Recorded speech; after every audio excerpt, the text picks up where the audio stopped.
Já abriu então ontem falando da questão do espaço, né? Hoje a gente vai falar bastante de lâmpada por conta do fotoperíodo, né? Que é um desenvolvimento que a gente vai entender um pouco melhor como é que funciona e por que é tão importante, né? Então, para começar aí, vamos definir o que é o fotoperíodo especificamente, né? Ele nada mais vai ser então do que a quantidade de luz que a tua planta vai receber por dia ali, né? E aí a gente vai voltar nos conceitos que a gente viu ontem, para que isso fique mais claro ainda, né? Então, ontem, né, Tico, a gente falou um pouco aí do desenvolvimento da planta da cannabis, que ela no seu habitat natural, né, ou seja, ali no sistema outdoor, de exterior, onde ela vai receber as condições ambientais naturais, então, a gente viu então que ela é uma planta de processo anual, né? Ou seja, diferente das plantas perenes ali, que tem vários ciclos de vida, acabam tendo ali, às vezes, anos e anos de vida, né? A planta da cannabis, ela vai ser uma planta anual, ou seja, ela tem um único ciclo de vida, né? Não que ela vá durar um ano, mas ela vai ter um começo, um meio e um fim ali, né? A gente viu também ontem que ela respeita, então, as questões das estações do ano, justamente por conta desse fotoperíodo, né? Então,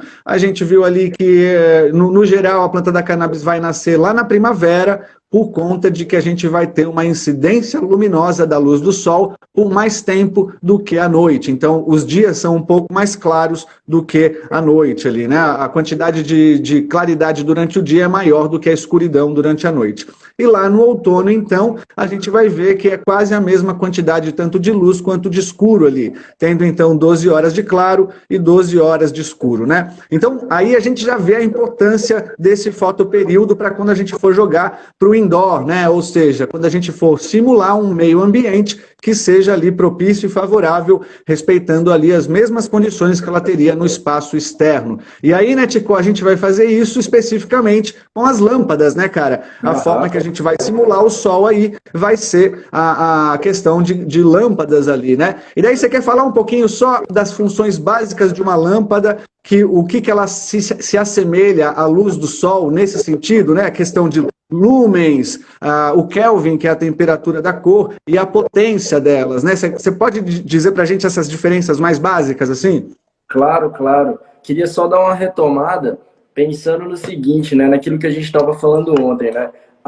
Essa planta, né, que a gente gosta de cultivar e está aqui falando sobre ela é uma planta que gosta de rotina, né, natural. Então, Isso. como é uma planta que a gente diz que ela é, né, ela é de fotoperíodo, a gente vai estar sempre procurando estabelecer com ela uma rotina de fotoperíodo. E esse fotoperíodo ele vai ser importante para ditar ali a regra de desenvolvimento da planta, né? Então, por isso que a gente divide ali essa regra de desenvolvimento da planta, né, teoricamente ali em dois fotoperíodos bem marcados, né? Então, o fotoperíodo da vega, que é onde a planta vai estar crescendo, como você mesmo colocou ontem, né, desenvolvendo seus galhos, seus ramos, suas folhas, e o fotoperíodo de flora, né? Então a planta ela vai estar ali justamente absorvendo essa energia para poder fazer todos os seus processos bioquímicos, né, de desenvolvimento, e a luz vai ter papel fundamental. Essa questão que você colocou, ela é interessante porque a planta ela vai estar absorvendo luz solar, e a luz solar a gente tem um espectro de todas as cores, né? Então a luz que a gente vê vindo do sol, ela vem com toda a energia possível dentro desse espectro ali. E quando a gente está simulando essa luz solar dentro de ambientes, né, como os grows, a gente tem que simular esse espectro luminoso para que a planta possa absorver e se desenvolver tal qual ou melhor, né, se ela tivesse no Exato. outdoor. Então, Você coloca um ponto importante aí, né, Tico? Só fazendo um parênteses aqui, né? A gente viu ontem, por exemplo, o primeiro processo de vida da planta, que é a germinação, quando ela dá início à vida, então, e você colocou muito bem, então, agora os dois próximos movimentos dela, que é o vegetativo e a floração, né? E é justamente isso, eles vão se distinguir justamente por essa quantidade de luz que a planta toma ali, né? Então, é bom a gente entender essa diferença, porque quando chega lá no outono, como a gente viu no ciclo ciclo natural dela, né? Por haver uma diminuição da quantidade de luz e da temperatura da cor do sol, né? Isso vai indicar para a planta, entre outras coisas ali, que o seu ciclo anual, como a gente viu que é uma planta anual, ela vai indicar ali que esse ciclo anual já está na metade, está chegando ao fim, e é isso que faz então haver uma indução dela começar a mostrar as pré-flores, mostrar o sexo ali, né? Então é isso que vai fazer na natureza e consequentemente num grow, né? Quando o cultivador modifica esse tempo de luz que ela toma ali, e é isso que justamente vai fazer essa indução para a planta começar a florir, né? A gente só vai ter uma distinção nas genéticas de cannabis, né? A gente sabe que hoje a gente tem uma variedade infinita de genéticas aí, centenas, talvez milhares de genéticas aí, por conta das cruzas, né? A planta da cannabis é uma planta que foi domesticada pelo ser humano, né? O Siddhartha Ribeiro fala até uma coisa muito interessante, uma analogia nesse sentido, que a planta da cannabis é como o cachorro, né? Que tem ali várias raças, né? Então tem o cachorro de guarda, tem o cachorro que vai ficar em casa ali, então a gente tem desde os pitbulls até os poodles, né? Que tem funções diferentes. E a planta da cannabis também tem essas variações. Vai ter uma planta de cannabis que vai ser mais interessante para sedativa, né? Para você dormir, outras vão ser mais estimulantes, eufóricas ali, para você fazer alguma atividade. Então tudo isso vai também, a luminosidade vai ter essa função. Mas então para definir aí, né? Então as lâmpadas nada mais vão ser do que a gente tentar simular o mais próximo possível, né? E aí a gente vai ter os espectros de luz, né? Aí, se quiser explicar um pouco desses espectros, qual a diferença, o porquê que ele funciona assim, né? E aí é que onde a gente vai entrar, né? Porque ao simular o Sol, a gente vai estar tentando simular todo esse espectro luminoso que o Sol emite, né? Então a gente vai ter diferentes tipos de lâmpada com diferentes tipos de coloração a olho nu, né? Mas no fim a gente vai estar sempre utilizando materiais, e é importante que a gente utilize, né?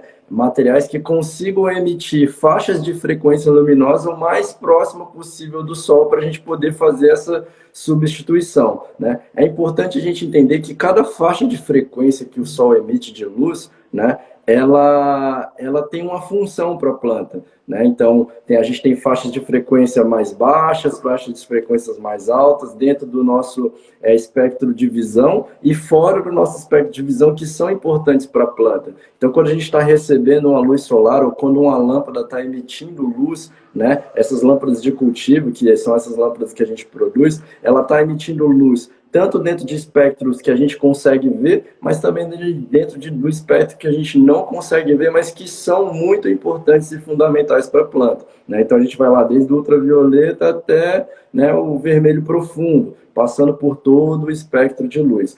Quando você estava falando ali, fala um pouco sobre coloração, Kelvin, né, tudo mais, tudo isso são medidas de temperatura dessa luz emitida, né? Então, o que a gente vai estar observando é que lâmpadas que emitem, né, uma luz mais por volta do amarelo, né, ou mais do amarelo, né, a gente vai chamar de colorações mais quentes, né, que são muito importantes. E aí, se a gente olhar para o gráfico de espectro, acompanha aí o Ganzar, que a gente vai explicar muito bem isso, mas se a gente acompanhar o espectro luminoso, a gente vai ver que essas lâmpadas que são mais amareladas, elas vão estar emitindo muita luz na faixa de frequência do amarelo, ali na temperatura de cor de 3.500, de 3.000 a 3.500 Kelvin, né? Que é uma faixa de calor bem importante, porque a planta vai se sentir muito no verão ali, né? Muito no outono, verão. Então é mais ou menos então o espectro de luz que o Sol emite nessas estações da primavera e do verão, né? Mais ou menos isso?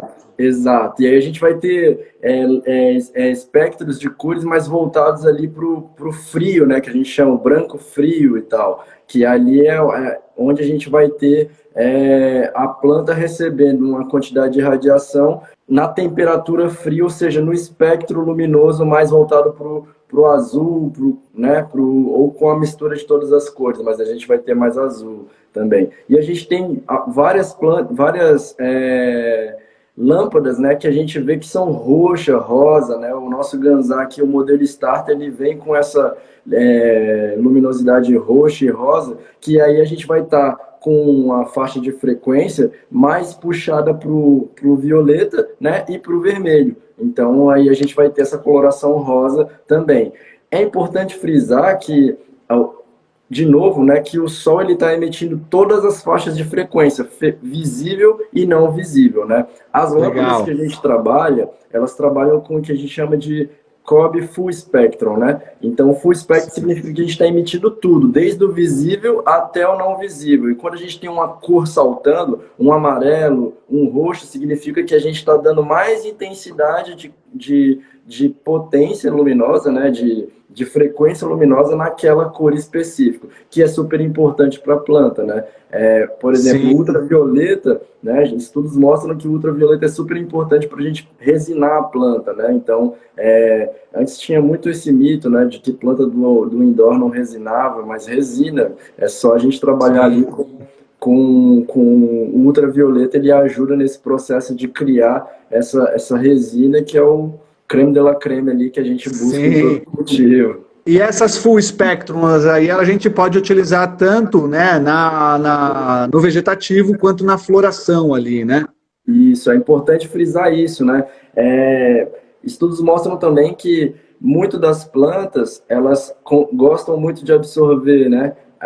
Algumas faixas de frequência de luz em determinados períodos do seu ciclo de desenvolvimento, né? Com esse tipo de lâmpada que a gente trabalha, é o grande tipo a maioria do tipo de lâmpada voltada para o cultivo hoje, ela vai estar emitindo todo a faixa de espectro, né? Então a gente pode trabalhar desde a germinação, né? Do pós-germinação Sim, ali até a parte da floração, com a mesma lâmpada, sem precisar efetuar troca, e você consegue levar o cultivo inteiro, só trabalhando, claro, o fotoperíodo, né? Então a planta estando sim, em estado, você vai ter que organizar essa luz, né, essa intensidade de luz sim. durante períodos específicos e outra faixa de desenvolvimento, outro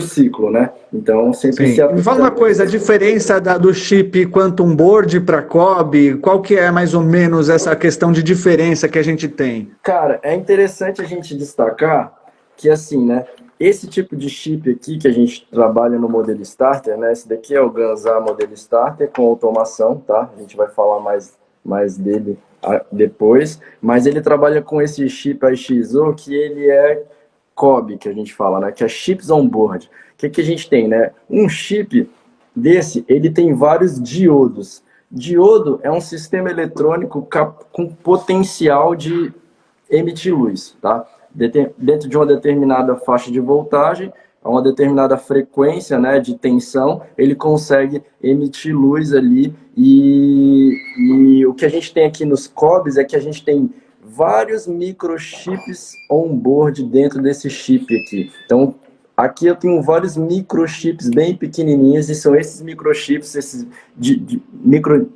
diodos, né, que emitem a luz. Então, aqui Legal. eu tenho um tipo de tecnologia, né? Quando a gente está falando das quantum boards, eu vou até pegar uma quantum board aqui para você. Isso daqui é uma quantum board e o que a gente tem de diferencial aqui é que, diferente do COB, a gente tem uma fonte, um diodo emitindo luz, né, e um diodo maior. Então ali a gente tem microdiodos e aqui a gente tem diodos maior. O que muda de um Ah, para outro? Então é mais a eficiência de intensidade luminosa que a gente tem. Então ali a gente vai ter vários micropontos de emissão de energia, né? E aí esses micropontos eles vão emitir energia dentro de um chip menor. A gente vai ter um aquecimento maior, né? E uma intensidade de luz ok. Mas aqui a gente tem uma melhor dissipação do calor emitido pelo diodo por conta dessa placa, né? Então, do ponto de vista de entendi. intensidade de luz, a gente vai ter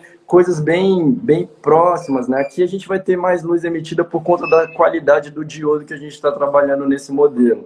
Porém, o que a gente vai ter ali a gente tem os diodos muito próximos um do outro, e com a capacidade de produção de calor bem grande. Então, o que a gente vai ter é mais durabilidade mesmo, né? O que é o que vai Entendi. mudar. Durabilidade e potencial de penetração na planta também, porque aqui eu tenho diodos mais específicos para cultivo.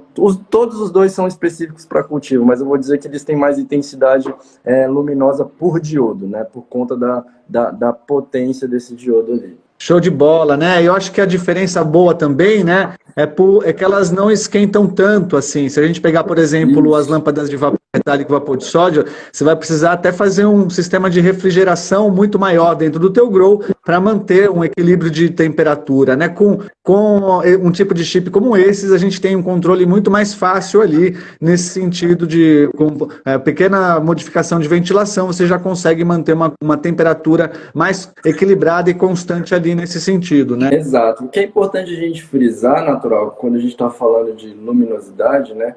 É custo-benefício, né? O que cabe no seu bolso. Então a gente pode trabalhar com diferentes tecnologias, mas o que a gente tem que se ligar é, cara, o importante é a gente começar, né? E aí a gente ter acesso a esse tipo de tecnologia que ela é mais barata, polui menos, né? Então a gente tinha aquelas lâmpadas de sódio que super legal, a durabilidade delas não era tão grande e a gente tem um problema muito grande com descarte, né? Então os chips on Sim. boards e os quantum boards também vêm para ajudar a gente nesse processo de como deixar esse lixo que a gente produz no cultivo Bacana. mais Fora o sustentável. consumo de energia propriamente dito, né? Que consome muito mais Exatamente. nesse A sentido para ter essa eficiência, né? eficiência luminosa. A eficiência, a gente está falando de outro patamar de eficiência mesmo, na relação ali consumo e potência dissipada de energia.